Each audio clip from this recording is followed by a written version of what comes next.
Le marché des chaudières collectives et industrielles s'est fortement développé ces dernières années. Aujourd'hui, on arrive à plus de 6 000 installations sur l'ensemble du territoire, ce qui représente environ 12 millions de tonnes équivalent plaquettes. Grosso modo, les usages, c'est un tiers pour la cogénération, un tiers pour les collectifs et tertiaires et un tiers pour l'industrie.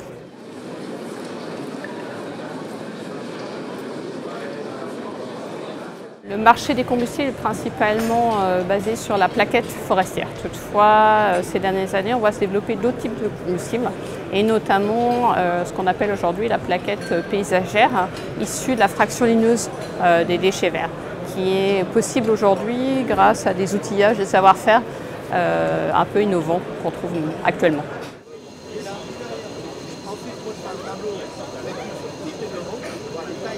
Ces nouveaux combustibles sont encore peu utilisés car ils demandent un savoir-faire particulier.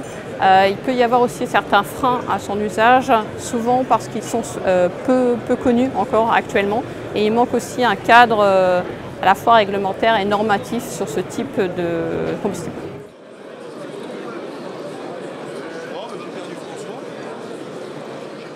Actuellement, il existe 7 normes sur la partie biocombustible solide.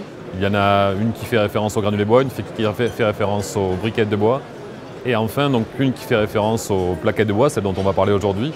Celle-ci est actuellement dédiée uniquement au marché domestique, pour toutes les puissances inférieures à 500 kW.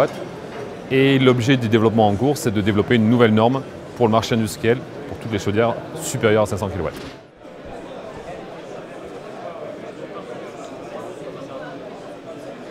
Le projet de norme a commencé en 2016. En fin d'année 2016, on a commencé à enclencher la révision de ce projet de norme pour arriver à inclure ces combustibles alternatifs dans le projet de norme.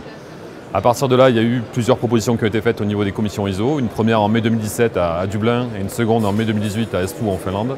Et on devrait arriver à une publication de la norme dans le début de l'année 2019, dans le premier semestre de l'année 2019.